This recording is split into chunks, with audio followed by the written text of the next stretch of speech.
United nation general assembly में फिलिस्तीन को मान्यता देने का ऐलान। ब्रिटेन कनाडा के ऐलान के बाद फ्रांस का बड़ा फैसला। नेतन्याहू ने फिलिस्तीन की मान्यता का विरोध किया। गाजा पर इजराइल का हमला जारी। गाजा सिटी पर आईडीएफ का जबरदस्त अटैक। इजरायली सेना ने विस्फोटकों से भरे बख्तरबंद वाहनों को रिमोट से उड़ाया। आसपास की रिहायशी इमारतें भी मलबे में तब्दील हुई। ये आईडीएफ यहाँ किस किस तरीके से ऑपरेशन कर रहा है, हर दिन हम आपको बता रहे हैं। गाजा को समतल करके गाजा का एकदम ही नया स्वरूप सामने लाना चाह रहा है इजराइल, और अमेरिका भी इसमें साथ दे रहा है। बाद में अमेरिका के भी बहुत बड़े बड़े एम्बिशंस हैं गाजा को लेकर, लेकिन फिलहाल यहाँ पर कम से कम जो यहाँ से गंदगी हटाने वाला काम है वो तो इजराइल कर रहा है। नहीं, इजराइल तो कर रहा है। देखिए, लोग जो उसके पक्ष में खड़े होते हैं, तो मैं ये कहता हूँ, बोलते हैं 50 बंधक हैं, उसमें 23 रूस बचे हैं, आप उनको वापस कीजिए। 2000 बोलते हैं हमास, मगर उनको वापस कीजिए ना। 20 लाख लोग हैं, मगर आप अभी भी 2000 के साथ खड़े। कुछ लोगों ने आवाज उठाई थी, 3 को कल मारा है पब्लिकली, और उस तरह से मारा है जो आपने देखा होगा किसी जगह में ISIS कत्ल करता था, और ऐसे उन्होंने गोली मारी है पैर से मार करके। तो देखिए, ये कट्टरता हैज टू गो। मैं नहीं मानता, मैं भी उनके रखता हूं दर्द, जो मारे जा रहे हैं उनको बहुत तकलीफ है, मगर है क्या कि वहां पर जो आपने जिहाद शुरू किया है, इन लोग क्यों नहीं खड़े होते। हमास 20 केवल 2000 बचे हैं अभी। कोई कहता है कि नहीं 20,000 और पैदा कर लिया, ऐसा नहीं है। 2000 एग्जैक्ट फिगर है। और मैं तो ये आपके माध्यम से ये कहूंगा कि हमास के लोग जो वहां पर हैं गाजा में, guardian please stand against this Hamas. क्यों आप मरना चाहते हैं? मेरे ख्याल से रुकेगा यदि जस्ट आप 23 जो भी बचे हैं उनको वापस कीजिए, लेकर आइए, लड़िए। यदि हम लोग होते तो शायद, यदि आप वहां होते तो आप जरूर खड़े होते। 2000 जो ये कट्टरपंथी हैं, जो कि टेररिस्ट हैं, उसके अगेंस्ट खड़े होइए। देखिए, उसके बाद यदि कट्टरपंथियों के खिलाफ हमेशा हर जगह लोगों को आवाज उठाने की आवश्यकता है, क्योंकि जब ये पनपता है तो एक दिन फिर ये जाहिर है ये भस्मासुर हो जाता है। और गाजा पर इजराइल का हमला जारी। गाजा सिटी पर आईडीएफ का जबरदस्त अटैक हुआ है। इजरायली सेना ने विस्फोटकों से भरी बख्तरबंद गाड़ियों को उड़ाया है। ये खबर मैंने आपको दिखाई किस तरीके से वहां ऑपरेशन चल रहा है। और अगली खबर यह है, तुर्की के राष्ट्रपति ने हमास को क्लीन चिट दी है। तुर्की के राष्ट्रपति एर्दोगन ने हमास को क्लीन चिट दी। अब ये पूरे इस्लामिक वर्ल्ड का खलीफा बनना चाहते हैं, इसलिए ये क्लीन चिट दे रहे हैं। एर्दोगन ने हमास को आतंकी संगठन मानने से इनकार कर दिया। हमास आतंकी संगठन नहीं है, प्रतिरोध वाला समूह है, एर्दोगन ने कहा। गाजा में इजराइल नरसंहार कर रहा है, एर्दोगन ने कहा।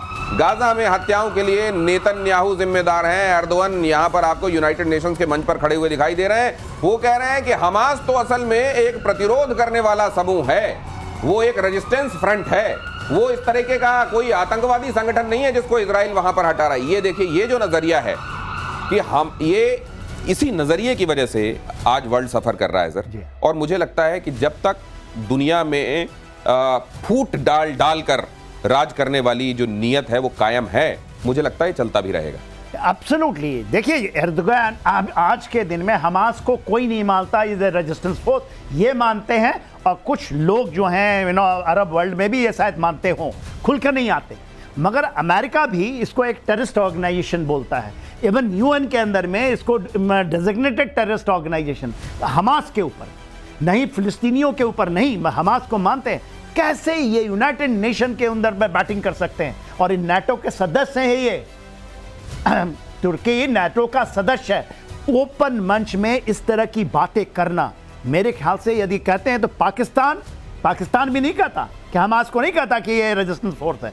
कुछ लोग बोलते होंगे, आसिम मुनीर बोलते होंगे, मगर ये बहुत बड़ी चीज है जो world must take a note of it. Next ये देखिएगा बमबारी। पहल स्वागत है आपका। हाँ, बहुत स्वागत है। आपने इतने हैवी ट्रैफिक के बावजूद शो में पहुंचना था तो पहुंचना था। क्या बात है, भागते दौड़ते आप आए। और अगली खबर भागते दौड़ते मैं आपको बता देता हूं, फिलिस्तीन पर मैक्रो ने ट्रंप को दिया झटका। यूनाइटेड नेशन जनरल असेंबली में फिलिस्तीन को मान्यता देने का ऐलान। ब्रिटेन कनाडा के ऐलान के बाद फ्रांस का बड़ा फैसला। नेतन्याहू ने फिलिस्तीन की मान्यता का विरोध किया। तो ये सतत रूप से ये एक पैरेलल कॉन्फ्लिक्ट भी चल रहा है, जहां पर कई देश ऐसे हैं जो फिलिस्तीन के संदर्भ में सामने आए हैं और उन्होंने कहा कि हम इसको मान्यता देते हैं। मैक्रो ने ट्रंप को झटका दिया है इस मामले में। यूनाइटेड नेशन जनरल असेंबली में फिलिस्तीन को मान्यता देने का ऐलान किया है। ब्रिटेन कनाडा के ऐलान के बाद फ्रांस का बड़ा फैसला। नेतन्याहू ने फिलिस्तीन की मान्यता का विरोध किया है। अब ये जो चल रहा है sir United nation general assembly में, इसका असल में ऑन ग्राउंड हासिल क्या है? देखिए ऑन ग्राउंड हासिल तो कुछ खास होने वाला नहीं है, क्योंकि मेन रीजन क्या है, चाहे वो 147 हो 151 देश हो, ये एक डिप्लोमेटिक प्रेशर है।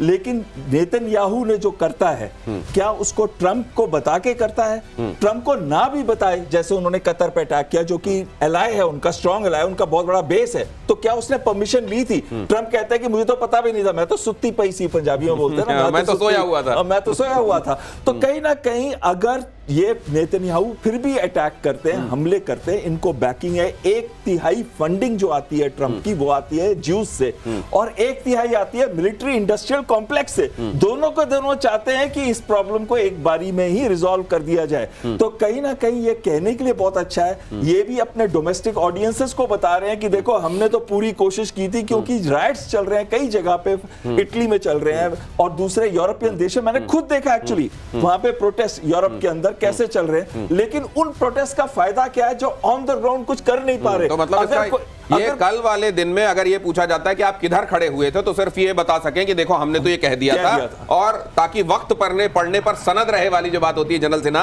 एक चीज कह रहे हैं, आज 12:30 बजे जो इनकी मीटिंग है ट्रंप के साथ मुस्लिम देशों की, जिसमें पाकिस्तान ने भी अपने आप को डाल दिया, उस मीटिंग का ज्यादा इंपॉर्टेंस है। अच्छा, लेकिन ट्रंप क्या अपने उस दायरे से बाहर निकल पड़ेंगे डीप स्टेट के, ये बहुत बड़ा क्वेश्चन। क्या ट्रंप अपने डीप स्टेट के प्रेशर से बाहर आकर कुछ कहते हुए दिखाई देंगे, या असल में एक बार फिर उसी के छाया में रहते हुए ट्रंप का कद छोटा दिखाई देगा? इसका इंतजार दुनिया कर रही है, वो बोलेंगे तो क्या बोलेंगे। लेकिन फिलिस्तीन को लेकर इटली में बवाल हुआ है, पीएम मेलोनी की नीतियों से लोग नाराज हैं, फिलिस्तीन को मान्यता देने की मांग हुई है। मिलान, रोम, वेनिस में हिंसक झड़पें हुई हैं, प्रदर्शनकारियों ने पुलिस पर पथराव किया है, हिंसक झड़प में 60 से ज्यादा पुलिस वाले घायल हुए हैं। जवाबी कार्रवाई में पुलिस ने आंसू गैस के गोले दागे हैं। जनरल सिन्हा, मुझे ये लग रहा है वही शरणार्थी हैं ये, जिन्होंने वहां वैसे भी बवाल मचा रखा है, और उनको इस बार एक बहाना मिला हुआ है। 100%। देखिए जो मेलोनी हैं, ये मैं कहता हूँ एक प्रैग्मेटिक लीडर, वो नहीं होते कि समय के साथ रोटी सेक लीजिए, जैसे मैक्रो साहब की है। आज मैक्रो की जो ट्रीटमेंट हुई है यूनाइटेड स्टेट्स अमेरिका में, अभी उसकी खबरें तो चली रही हैं। तो देखिए ये जो है, और इनकी पब्लिक रेटिंग मालूम है 20% से नीचे जो ये लोग करते हैं, जो गए हैं, इवन इंक्लूडिंग स्टैमा, तो ये कोई मान्यता नहीं करते। 155 देश मान्यता, इवन भारत देता है। मैं तो बोल सकता हूं, मेरी अपनी सोच है कि ये 2 nation theory is a wrong theory. India 10 lakh लोग छोड़िए, मेरे को बात रखने दीजिए। 2 नेशन थ्योरी से जब बंटवारा हुआ, 10 लाख हिंदुस्तानी मारे गए थे। कौन लेगा ये? अरे आपके रिलेटिव है, आपके रिलेटिव, आप कहेंगे 2 नेशन थ्योरी अच्छी है, आप मेलोडी की बातें करते हैं। नहीं, ये कभी नहीं हो सकता। ये कभी 2 nation theory is wrong theory.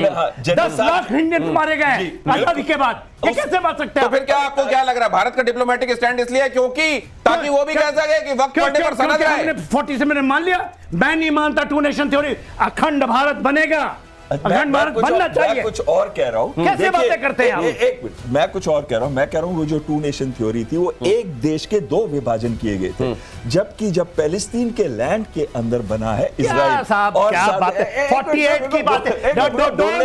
You से कि नॉर्थ कोरिया साउथ कोरिया अच्छा है, देखिए नहीं, इंडिया खराब था, क्या बातें करते हैं? इसमें मैं जनरल साहब से थोड़ा डिफर करता हूं कि ये दोनों 2 नेशन थ्योरी से नहीं है। और अगर आप 22 लाख लोगों को भूखा मार रहे हैं, नहीं, वो जनरल सिन्हा ये कह रहे हैं कि 2 nation theory at the end of the day is 2 nation theory, don't segregate it.